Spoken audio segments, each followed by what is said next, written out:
그가 또 순금으로 등잔대를 만들되 그것을 쳐서 만들었으니 그 밑판과 줄기와 장과 꽃받침과 꽃이 그것과 한 덩이로 되었고 가지 6이 그 곁에서 나왔으니 곧 등잔대의 세 가지는 저쪽으로 나왔고 등잔대의 세 가지는 이쪽으로 나왔으며 이쪽 가지에 살구꽃 형상의 잔색과 꽃받침과 꽃이 있고 저쪽 가지에 살구꽃 형상의 잔색과 꽃받침과 꽃이 있어 등잔대에서 나온 가지 6이 그러하며 등잔대 줄기에는 살구꽃 형상의 잔댓과 꽃받침과 꽃이 있고 등잔대에서 나온 가지 6을 위하여는 꽃받침이 있게 하였으되 두 가지 아래에 한 꽃받침이 있어 둘 줄기와 연결하였고 또 두 가지 아래에 한 꽃받침이 있어 줄기와 연결하였고 또 다시 두 가지 아래에 한 꽃받침이 있어 줄기와 연결되게 하였으니 이 꽃받침과 가지들을 줄기와 연결하여 전부를 순금으로 쳐서 만들었으며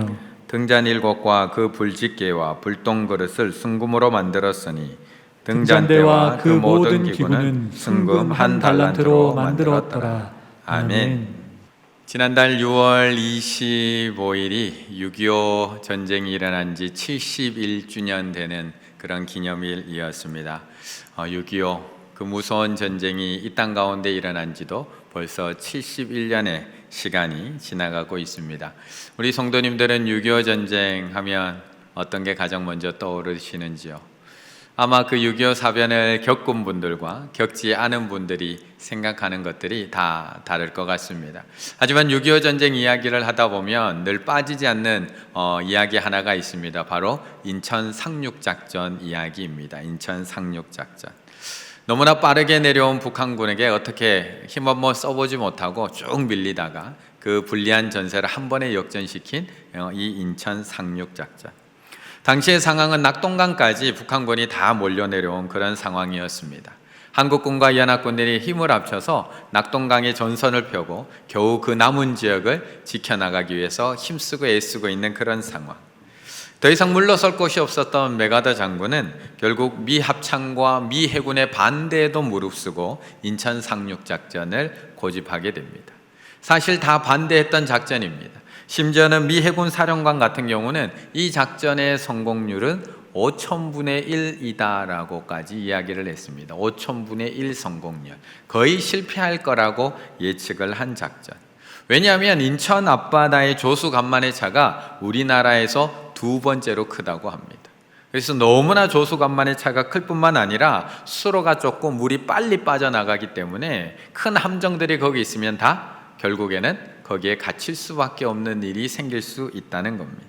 거기다가 인천 앞에는 월미도라고 하는 또 장애물이 있기 때문에 인천에 상륙한다는 것은 너무나 힘든 일이다. 그래서 꼭 상륙작전을 하려면 인천이 아니라 군산이나 남포로 하는 것이 맞다라고 많은 사람들이 이야기했습니다. 하지만 메가더 장군 같은 경우는 여기가 적합하다. 여기를 점령을 해야지 보급을 끊을 수 있고 적이 내려오는 것을 완벽하게 막을 수 있기 때문에 무조건 여기다 라고 끝까지 고집을 했고 결국에는 그 5000분의 1의 확률을 깨뜨리고 인천에 연합군들이 상륙하게 됩니다. 그러다 보니까 우리가 인천 상륙작전이라고 이야기하게 되면 늘 메가더 장군을 떠올리게 됩니다. 검은 선글라스를 탁 끼고 파이프 담배를 하나 입에 탁 물고 이렇게 뒷짐을 지고 쳐다보고 있는 그 장군의 모습을 생각할 때가 많습니다. 하지만 이 불가능에 가까운 작전을 성공하는데 메가더 장군의 뛰어난 전략과 용기만 있었을까요? 그 뒤에 숨은 희생들은 얼마나 많았을까요? 그것을 위해서 죽어간 사람들은 얼마나 많았을까? 그 가운데 가장 힘든 작전을 수행했던 사람들이 있었는데요. 그 사람들의 이름은 켈로 부대원들이었습니다. 켈로 부대원들. 인천 상륙작전이 펼쳐진 날짜가 9월 15일 밤 12시입니다. 그런데 명령이 떨어집니다. 저녁 7시에 명령이 떨어집니다. 인천항에서 13.5km 떨어져 있는 팔미도에 있는 등대를 켜라 라는 명령이 떨어집니다. 이 팔미도에 있는 등대를 켜야지만 그 수백 척의 배와 군인들이 인천에 상륙할 수 있기 때문에 저녁 7시가 되어서 켈로 부대원들에게 이 명령이 하달되게 됩니다. 밤 12시 팔미도의 등대를 켜라. 그래서 저녁 8시에 미군 3명과 한국군 3명으로 이루어진 이 켈로 부대원들이 팔미도를 향하게 됩니다. 그리고 거기에서 저녁 10시에 교전이 붙게 되고요. 다행히 승리해서 등대를 탈환하게 됩니다. 이제 불만 키면 기다리고 있는 배와 군인들이 다 상륙할 수 있는데 불을 켤 수가 없습니다. 왜냐하면 등대를 켤 수 있는 그 등대 부품 하나가 사라져버린 겁니다. 연료 탱크와 등불 받침을 연결해주는 그 작은 부품 하나가 사라져서 불을 켤 수가 없었습니다. 그래서 12시까지 남은 2시간 동안 그 주변을 샅샅이 다 뒤졌음에도 불구하고 결국 찾을 수가 없는 부품. 인천 상륙작전에 성패도 달려있고요, 대한민국의 생사가 걸려있는 그 2시간 동안 아무리 찾아도 찾을 수 없었고 불을 켤 수가 없었습니다. 그 시간에 인천 앞바다에는 저 멀리에 261척의 연합군들의 함정이 기다리고 있었고요, 그 배에는 7만 5천 명의 군사들이 이제 불만 켜지면 내가 뛰어가리라고 준비하고 있었습니다. 밤 12시 시간이 되었지만 등대에 불은 켜지지 않습니다. 이대로 작전이 실패할 수밖에 없는 그런 상황 속에서 당시 이 켈로 부대를 이끌었던 최규봉 대장이 이렇게 기도를 합니다. 등대 탈환 중 총알에 맞고도 죽지 않은 것을 감사합니다. 그러나 어찌해 그것 하나가 없어서, 어찌해 그거 부품 하나가 없어서 등대에 불을 켜지 못하게 하나이까? 도와주소서, 도와주소서. 이게 당시 최규봉 대장이 썼던 기도문입니다. 그런데 놀랍게도 이 기도를 하고 얼마 후에 손끝에 금속이 하나 만져지기 시작을 합니다. 이건 제가 이야기하는 게 아니고요, 역사 채널이라고 하는 검증된 역사 채널에서 그대로 이야기한 부분을 전해드리고 있습니다. 그렇게 기도한 이후에 손끝에 금속 하나가 만져지는데 그토록 찾아 헤맸던 그 등대의 부품이었습니다. 결국 12시 12분, 약속된 시간은 조금 넘었지만 12시 12분에 등대에 불은 켜졌고요, 그 불빛으로 인해서 마침내 켜진 팔미도 빛을 신호로 메가더 장군 휘하의 261척의 함대의 인천 상륙작전이 개시가 된다. 켈로 부대원들이 밝힌 팔미도의 빛은 대한민국 새로운 역사를 가능케 한 승리의 빛이었다라고 평가를 하고 있습니다.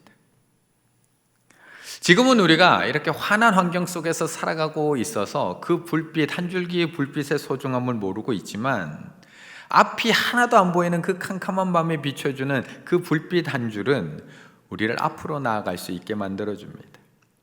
아무리 큰 함정을 가지고 있고 아무리 많은 함정을 가지고 있어도 그 불빛 한 줄이 없으면 앞으로 나아갈 수 없고요, 7만 5천의 군사가 있어도 불빛 한 줄이 없으면 어디로 갈지 모르는 것이 우리들입니다. 그래서 오늘 본문에서도 하나님께서는 모세에게 앞을 비춰줄 수 있는 등잔대를 만들라고 명령하고 계시는 겁니다. 출애굽기 25장 37절의 말씀을 함께 읽어보겠습니다. 출애굽기 25장 37절, 등잔 7을 만들어 그 위에 두어 앞을 비추게 하며. 아멘. 오늘 우리가 읽은 본문은 출애굽기 37장입니다. 근데 제가 갑자기 25장의 본문을 읽었습니다.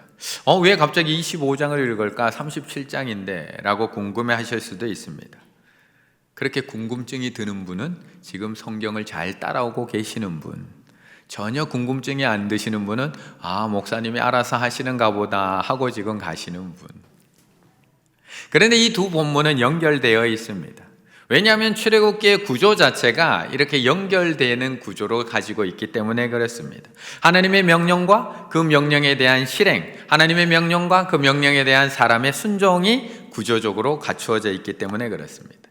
출애굽기는 25장부터 31장까지는 하나님께서 성막과 그 안에 있는 기구들을 만들라고 명령하시고 가르쳐주는 부분입니다.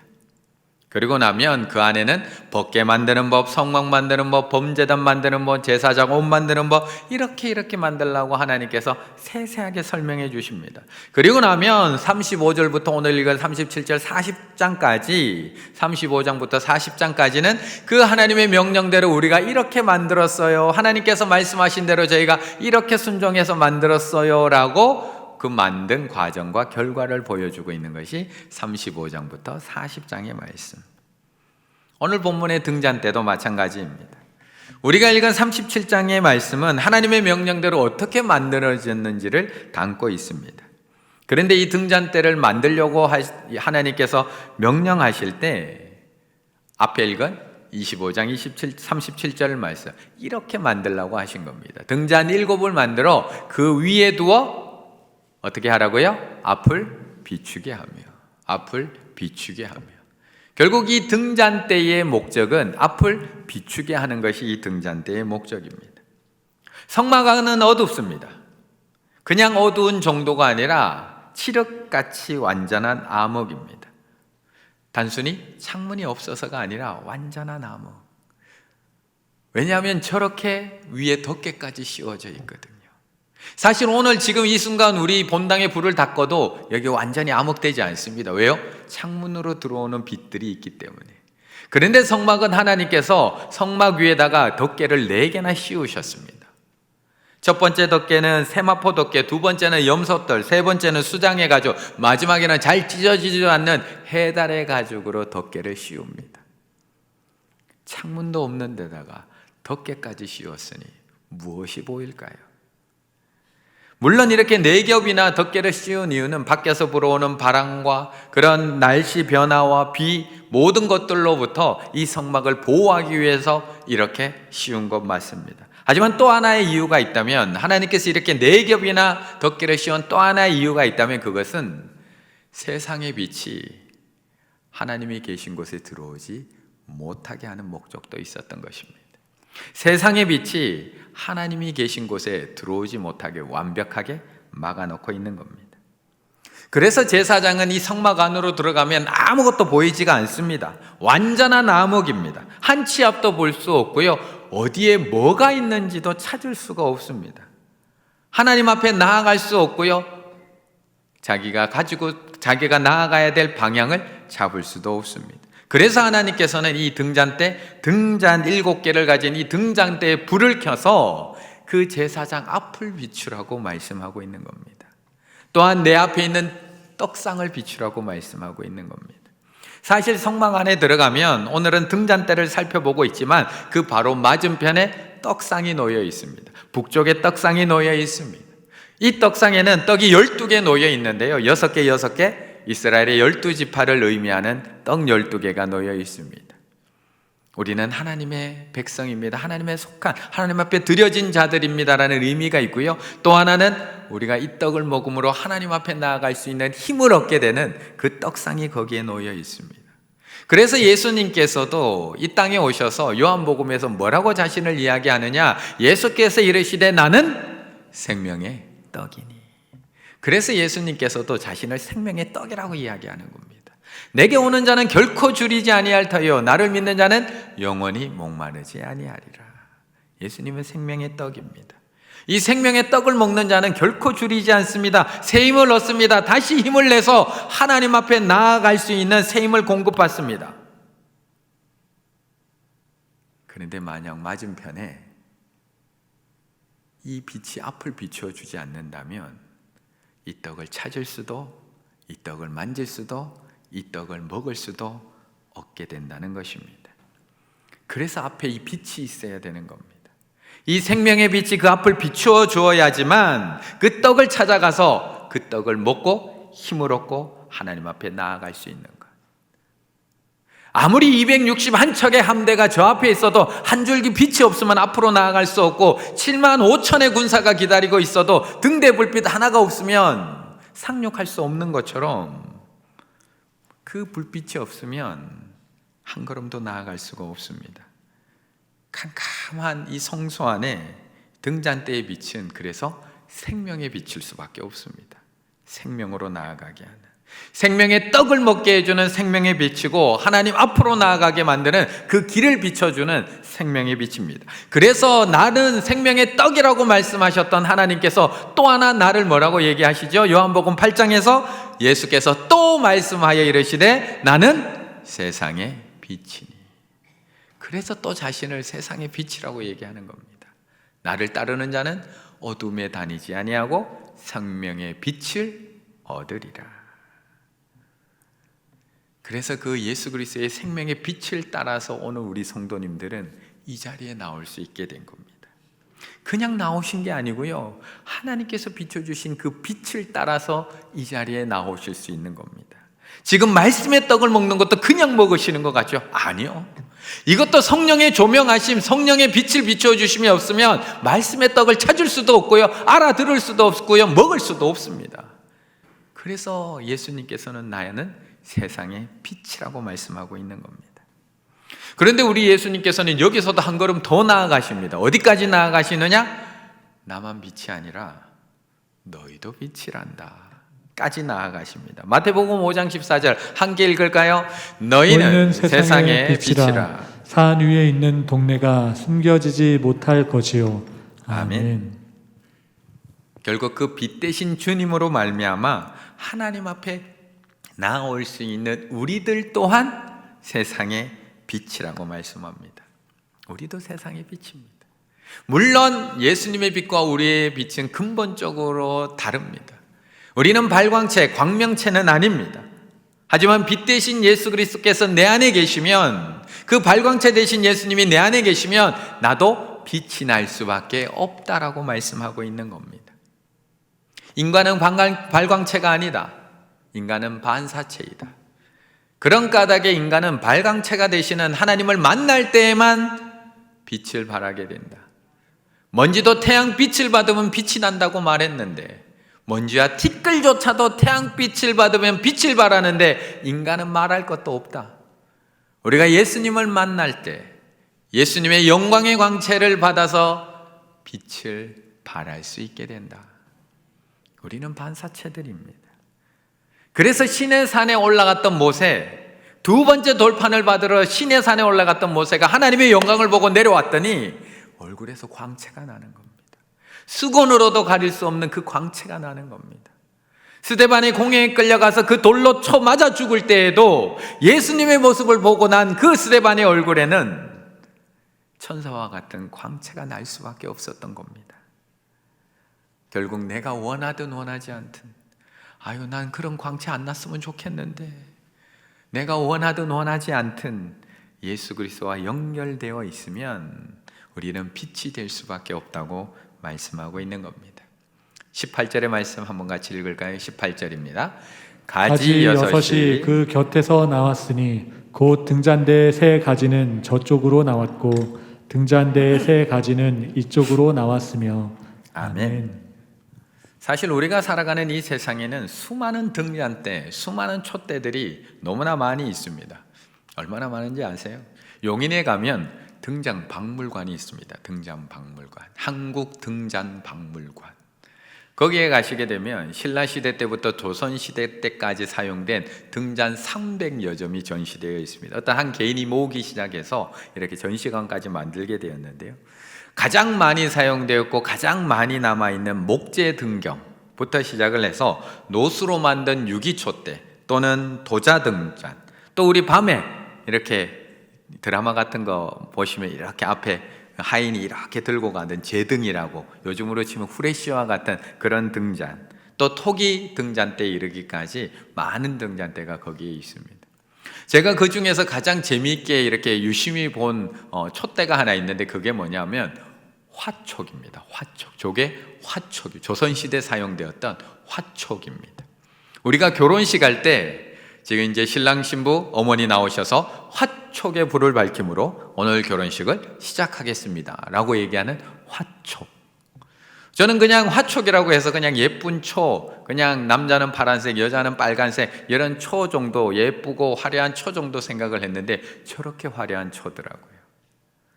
왜 저게 특별했느냐 하면 조선시대 당시에는 초를 만들 만한 그런 형편이 되지 않았다고 합니다. 그래서 서민들은 결혼식을 하게 되면 저 초를 관아에 가서 빌려다가 썼다고 합니다. 관아에 가서 빌려다가 저 초를 가지고 불을 켜고 결혼식을 하고 다시 돌려주었던 초가 바로 저 화촉입니다. 그런데 저 화촉이 뭘로 만들어졌느냐 하면 벌집의 밀랍으로 만들어졌다고 합니다. 표면에는 모란꽃의 줄기와 나뭇잎이 새겨져 있고요, 화려하게. 그리고 벌꿀의 밀랍으로 만들어져서 저기다 불을 켜게 되면 은은한 꿀 냄새까지 같이 나는 게 바로 저 화촉이었다고 합니다. 이처럼 우리나라만 봐도 저렇게 많은 등잔과 많은 촛대들이 있습니다. 그렇다면 당시 애굽에는 좋은 촛대들 없을까요? 등잔대들 없었을까요? 그 수많은 나라에 훨씬 좋은 등잔대, 촛대 없었을까요? 그런데 하나님께서는 그 예쁜 것들 중에 하나 가져다가 쓰라고 하시는 것이 아니라 그 성막 안에서 쓸 그 등잔대를 별도로 만들라고 명령을 하십니다. 그 모양이 어떻게 생겼느냐? 이렇게 생겼습니다. 중간에 메인 가지가 놓여 있고요, 그 가지를 중심으로 양쪽으로 3가지씩 뻗어 올라서 맨 위에 등잔이 놓여 있는 7개의 등잔을 가진 등잔대를 만들라고 하십니다. 이 등잔대에는 몇 가지 특징이 있습니다. 가장 첫 번째 특징, 우리가 좋아하는 순금으로 만들어졌다는 것. 우리가 너무 좋아하는 순금으로 만들어졌다는 것. 그것도 무려 1달란트, 요즘 무게로 바꾸면 34.2kg이나 되는 금으로 만들어졌다. 별로 아직 실감을 못하고 계십니다. 그게 얼마짜리인지. 제가 어제 금 시세를 바로 확인해 봤거든요. 24만 9,613원. 그것을 34.2kg를 계산했더니 22억! 드디어 반응을 하기 시작하시는군요. 22억 7,647만 원. 내 돈도 아닌데 계산만 해도 왜 이렇게 기분이 좋은지. 우리가 자본주의에 살아서 이게 얼마나 할까에만 관심이 있지만 여기서 가장 중요한 요소는 순금, 불순물이 하나도 들어있지 않은 깨끗한 물질로 만들었다는 것입니다. 하나님의 성막 안에는 불순물이 전혀 들어있지 않은 깨끗한 물질로 촛대를 만들어라고 하나님께서 말씀하십니다. 그리고 또 하나의 특징이 있다면 그것은 줄기 사이사이에다가 살구꽃 형상을 집어넣으라고, 장식하라고 말씀합니다. 그래서 조금 이따 다시 보시면 알겠지만 한 줄기 안에 살구꽃 문양이 3개가 들어갑니다. 6가지 안에 다 3개씩 문양이 들어가고요, 메인 줄기에만 4개의 문양이 들어가 있습니다. 이것도 그냥 그 금촛대를 예쁘게 만들기 위해서, 화려하게 만들기 위해서 하나님께서 살구꽃 문양을 넣으라고 말씀하신 것이 아니라, 살구꽃, 샤카드라는 단어가 무슨 뜻이냐? 깨어있다, 지키다, 경계하다 라는 뜻을 가지고 있습니다. 결국 이 등잔대를 볼 때마다 저 불꽃처럼 너는 깨어 있어야 돼. 저 불꽃처럼 너는 늘 깨어서 경계해야 돼. 지켜야 돼. 라는 것을 가르쳐주고 있는 겁니다. 그런데 하나님께서 만들라고 하신 이 등잔대에는 앞에 2가지 특징보다 더 중요한 특징이 하나가 남아 있습니다. 그것이 무엇이냐 하면 이 등잔대의 가운데 줄기, 이 가운데 줄기에 모든 것이 다 연결되어 있다는 겁니다. 다시 등잔대 이미지를 한번 보시면 중간에 메인 줄기에 기둥에 나머지 6개가 연결되어 있습니다. 당연한 거 아닌가? 그런데 조금 다른 것은 저것을 이어 붙인 것이 아니라 그 메인 줄기에서 이어져 뻗어 나온 줄기라는 겁니다. 메인 줄기에서 뻗어 나온 줄기로 만들었다라는 것입니다. 줄기 따로 만들고 나머지 가지를 만들어서 붙여서 저것을 만든 게 아니라 메인 줄기를 먼저 만들고 그것을 두들겨 쳐서 가지를 뻗어나오게 만들고 뻗어나오게 만들고 뻗어나오게 만들고 뻗어나오게 만들고, 이것을 정확하게 얘기하고 있는 것이 18절 19절 말씀입니다. 이렇게 말씀을 합니다. 가지 6이 그 곁에서 나왔으니, 3가지는 저쪽에서 나왔고 3가지는 이쪽에서 나왔으며 등잔대에서 나온 가지 6이 그러하며. 결국 가지들은 다 그 줄기에서 다 나온 가지들이라는 겁니다. 뻗어 나온 가지들. 그렇게 해서 이 등잔대는 완성되게 됩니다. 서로 따로 만들어서 붙여서 하나로 완성한 것이 아니라, 이어서 만든 것이 아니라 한 메인 줄기로부터 다 뻗어나와서 하나로 연결되어 있는 등잔대. 마치 요한복음 15장에 말씀하고 계시는 포도나무의 비유의 말씀처럼 나는 포도나무여 너희는 가지라. 그가 내 안에 내가 그 안에 거하면 사람이 열매를 많이 맺나니 나를 떠나서는 너희가 아무것도 할 수 없다는 마치 그 말씀처럼, 마치 한 메인 줄기에서 가지가 뻗어나오는 것처럼 그렇게 등잔대의 줄기에서 가지를 뻗어나오게 만들었다는 겁니다. 그래서 하나님께서는 우리를 줄기와 따로 만들어가고 계시지 않습니다.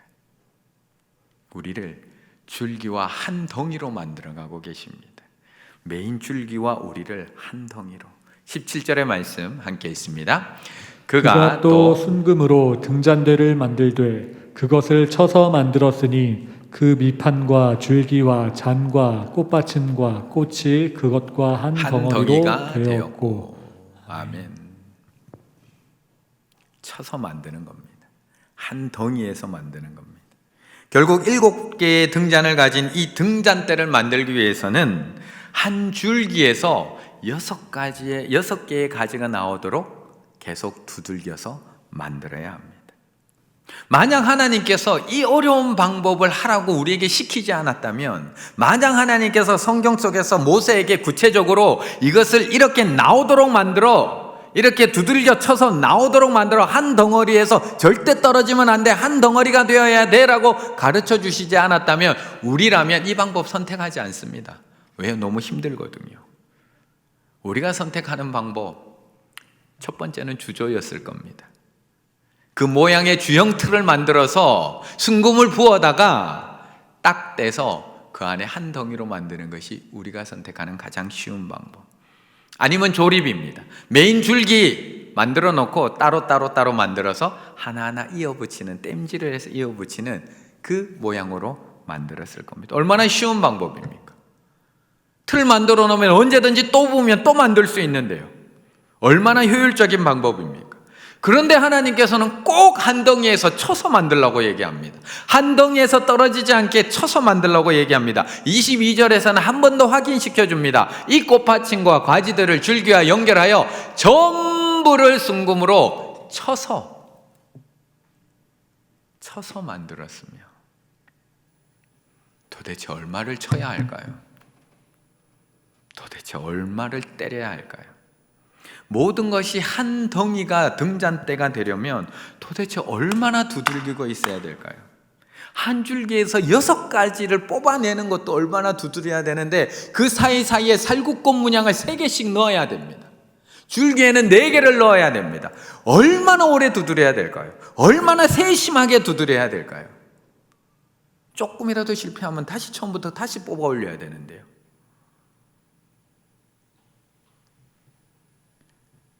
그런데 사실 우리 중에 맞고 싶은 사람 아무도 없습니다. 그렇게 두들김 당하고 싶은 사람 아무도 없습니다. 물론 우리 다 알고 있습니다. 하나님의 그 두드림이 이 시간을 통해서 나를 단련시키시는 것이고 나에게 있는 그 불순물을 제거시키는 것이고 하나님께서 원하시는 모양으로 나를 만들어 가신다는 거 우리 너무나 잘 알고 있습니다. 그리고 그것을 통해서 우리로 하여금 예수님과 하나 되게 만들고 예수님처럼 빛된 삶을 살게 한다는 거 너무나 잘 알고 있습니다. 그런데 정말 하나님의 방법이 이것밖에 없는 걸까요? 우리 하나님께서 나를 꼭 그렇게 쳐서 만들어 가셔야 되는 걸까요? 다른 방법이 있으시잖아요. 나를 충분히 높이 들어서 빛나게 하실 수도 있고 나의 이름을 명성을 높이셔서 나를 빛나게 하실 수도 있잖아요. 근데 왜 꼭 이 방법을 쓰려고 하시는 걸까? 왜 꼭 두들겨서 한 덩이로 만들려고 하시는 건가? 하나님은 이 방법밖에 없다고 얘기를 하세요. 그 이유가 무엇이냐 하면 그 가운데 있는 줄기, 우리 가지를 뽑아 올리는 그 가운데 있는 줄기, 기둥되는 그 줄기가 그렇게 두들겨 쳐서 만들어진 거거든요.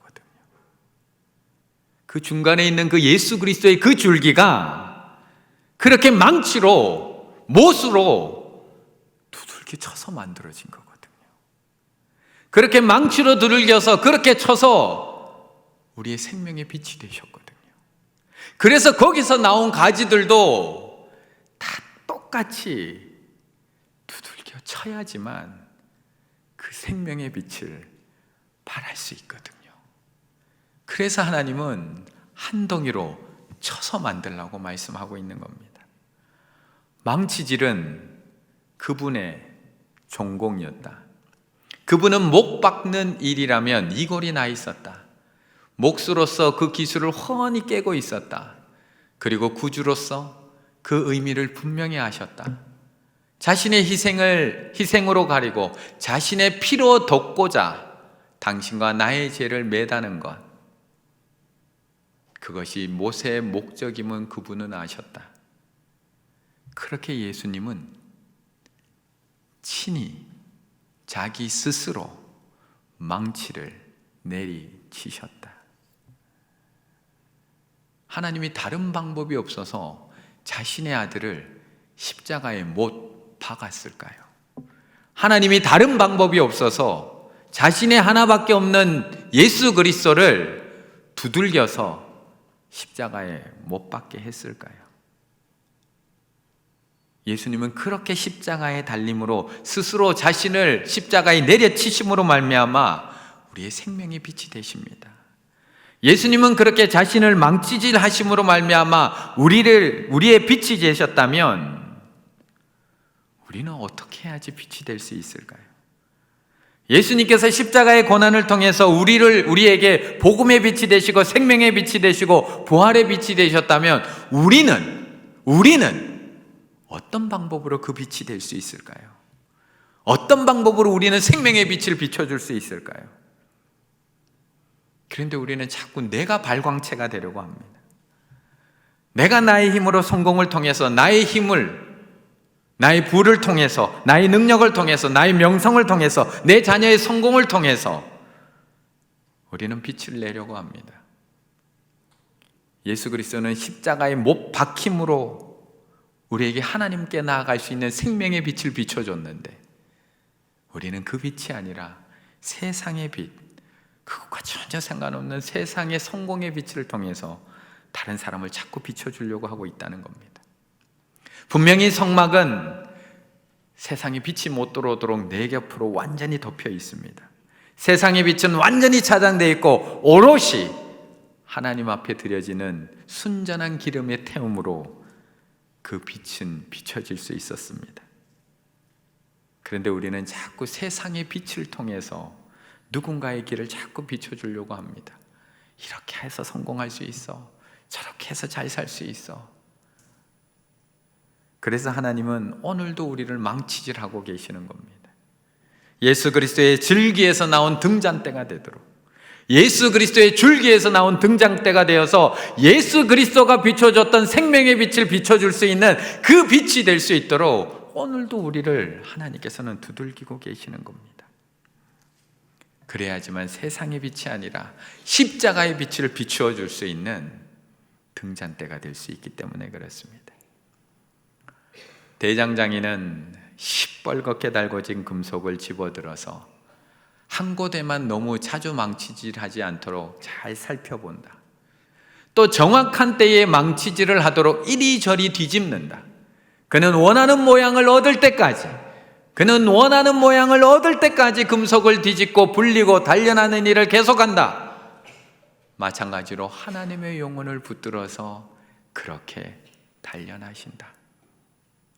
마지막 날이 오면 인생의 모든 시련이 은혜와 합력하여 그리스도인을 하나님의 아들과 똑같은 형상으로 만들었다는 사실을 알게 될 것이다.